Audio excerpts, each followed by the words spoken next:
Bienvenue dans cette nouvelle édition de l'Africa Tonight. Au sommaire, l'ancien ministre de l'économie et des finances du Bénin, Komi Kouché, à la rencontre de la diaspora nord-américaine. Il a organisé ce dimanche 20 octobre une réunion d'échange sur le thème « Sauvons le Bénin ». Mobilisation à l'appel du comité laïque de coordination en République démocratique du Congo ce lundi. Une manifestation pour dénoncer la corruption et l'impunité. Le CLC réclame notamment la démission des juges de la Cour constitutionnelle. Et la 4e semaine africaine de la microfinance est depuis ce 21 octobre à Ouagadougou au Burkina Faso.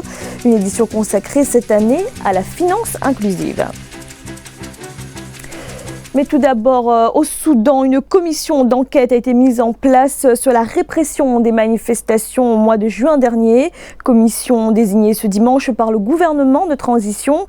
Elle devra notamment faire la lumière sur ces faits qui avaient ému l'opinion publique. Des manifestants jetés dans le Nil. Les pouvoirs de la commission d'enquête seront étendus puisqu'elle aura la possibilité d'entendre des fonctionnaires de l'État. Mais elle aura également accès à des documents officiels et aux rapports des forces de sécurité. Dans l'actualité également, l'ancien ministre de l'économie et des finances du Bénin, Komi Kouché, organise ce dimanche 20 octobre une réunion d'échange avec la diaspora nord-américaine, une rencontre sur le thème « Sauvons le Bénin ». Rendez-vous, il a notamment été question de la situation du pays depuis l'alternance au pouvoir et des relations parfois tendues avec l'opposition. Sur ce point, Komi Kouché ne mâche d'ailleurs pas ses mots et dénonce certaines pratiques qu'il attribue au gouvernement. On l'écoute. Nous avons eu cette malchance d'avoir à la tête de notre pays depuis 2016 un régime qui fonctionne exactement comme un cartel de drogue.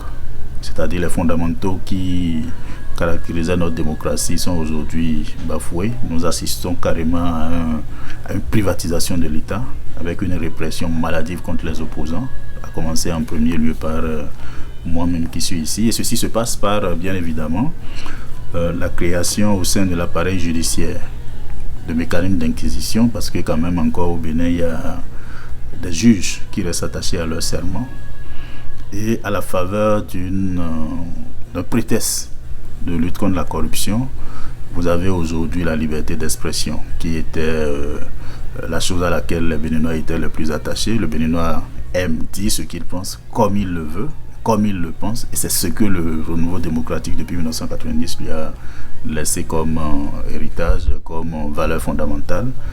Aujourd'hui, vous assistez à des arrestations de toutes les voix insoumises, de toutes les voix qui ne partagent pas le même point de vue que le gouvernement. Le Niger, affecté par la fermeture de sa frontière avec le Nigeria, dans le sud du pays, de longues files de camions vides ou chargés de marchandises sont toujours bloqués à la frontière nigériane. Conséquence, le commerce qui tourne au ralenti, mais aussi le développement de la contrebande. La contrebande, c'est ce qui avait d'ailleurs amené le président nigérian Muhammadu Buhari à fermer sa frontière de 1500 km avec le Niger. En République démocratique du Congo, une manifestation avait lieu ce lundi 21 octobre à l'appel du comité laïque de coordination, le CLC, qui dénonce l'impunité et l'impuissance de la justice. En ligne de mire des manifestants, l'affaire des 15 millions de dollars de rétrocession sur les prix des produits pétroliers. Reportage de notre correspondant Jacques Amboka. Dénoncer la corruption et l'impunité et réclamer la démission des juges de la Cour constitutionnelle, tels sont les leitmotivs de la marche organisée ce lundi 21 octobre 2019 à Kinshasa. Sous la conduite du CLC, Comité laïque de coordination, les manifestants sont partis de différents endroits pour terminer dans une dizaine de sites, dont la place Victoire dans la commune de Kalamou. C'est un langage que nous communiquons. La population est contre la corruption, la population est contre le mauvais comportement des juges. À partir du moment où nous lançons ces messages, c'est pour la consommation intérieure et la consommation extérieure.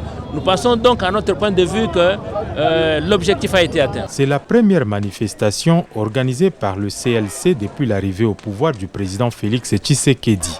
Bien que la mobilisation n'ait pas été au rendez-vous, d'aucuns estiment que le message est passé au cours de cette marche qui s'est déroulée sous un bel encadrement de la police nationale. Je suis venu soutenir la marche du comité laïque pour dénoncer ces systèmes-là. Vous avez apprécié comment le travail s'est déroulé et à toute quiétude. Donc je crois que ce soir, nous avons respecté tout simplement les instructions de la haute hiérarchie comme c'était une marche autorisée. La marche organisée ce lundi par le CLC est la première d'une série de manifestations dénommées Croisade que cette structure de la société civile proche de l'Église catholique lance. Pour les organisateurs, le mouvement va s'accentuer et réunira au fur et à mesure plus d'adhérents. Ouagadougou, la capitale burkinabé, accueille jusqu'au 25 octobre la 4e édition de la Semaine africaine de la microfinance. Thématique retenue cette année, la finance inclusive au service des objectifs de développement durable. Il sera notamment question de l'amélioration des services financiers. Reportage de notre correspondant Jean-Paul Ouedraogo. Enquête d'impact, la finance inclusive au service des objectifs de développement durable. C'est sous ce thème que s'est ouvert ce lundi 21 octobre 2019 à Ouagadougou la 4e semaine africaine de la microfinance. Une rencontre aux grands enjeux pour les acteurs de la microfinance du continent qui attendent des panels des experts, des solutions pour l'amélioration des services financiers. Ce salon de la microfinance est très important pour le FAF, un fonds comme le nôtre, parce que ça nous permettra d'entrer en contact avec d'autres institutions de microfinance et de voir les défis de chacun des autres et les solutions, surtout les solutions proposées. 715 participants venus de 52 pays prennent part à cette édition. Parmi ces participants, des professionnels du secteur de l'inclusion financière, notamment des banques, des systèmes financiers décentralisés et des bailleurs de fonds. Il sera également question de la problématique de la finance digitale. Ce continent risque d'être l'incubateur dans ce domaine, étant donné que nous avons plus de l'avance sur les autres continents en termes de systèmes financiers et décentralisés. Et donc, c'est un domaine qui avance mieux et qui résout pas à pas les problèmes économiques dans notre sous-région. Dédiée au développement de l'inclusion financière en Afrique, l'activité se tient tous les 2 ans. Elle est une initiative de United Nations Capital Development Fund, une structure qui œuvre à l'accès aux capitaux publics et privés pour les populations démunies. Le groupe bancaire marocain Attijari Wafa Bank fait son entrée dans le Trade Club Alliance. Le club Afrique Développement relevant du groupe a rejoint récemment ce réseau international lancé officiellement le 1er octobre à Londres. Un réseau qui regroupe 14 banques partenaires accompagnant les entreprises dans leurs activités commerciales à l'international. Né les Claude Bessa. Le club Afrique Développement du groupe Attijari Wafa Bank a rejoint le Trade Club Alliance lancé le 1er octobre 2019 à Londres par le groupe bancaire Banco Santander. Ce réseau international dont Attijari Wafa Bank est membre fondateur couvre à ce jour par l'interfaçage des plateformes du réseau des banques 65% des corridors du commerce international et 46 pays avec la perspective d'atteindre 90% et 1 million de membres à l'horizon 2022. Ainsi, le club Afrique Développement offre à ses 3000 membres la possibilité d'identifier des partenaires commerciaux potentiels et de mettre en relation des acheteurs et fournisseurs dans les secteurs d'activité à travers le monde. Ce club Afrique va certainement galvaniser et motiver le libre-échange. Il va permettre aussi d'intégrer les marchés tout en facilitant les entraves à la monnaie. Et bien sûr, une facilitation du transit, c'est un système qui va booster le commerce. Les membres du club ont désormais la possibilité de recevoir des suggestions d'affaires générées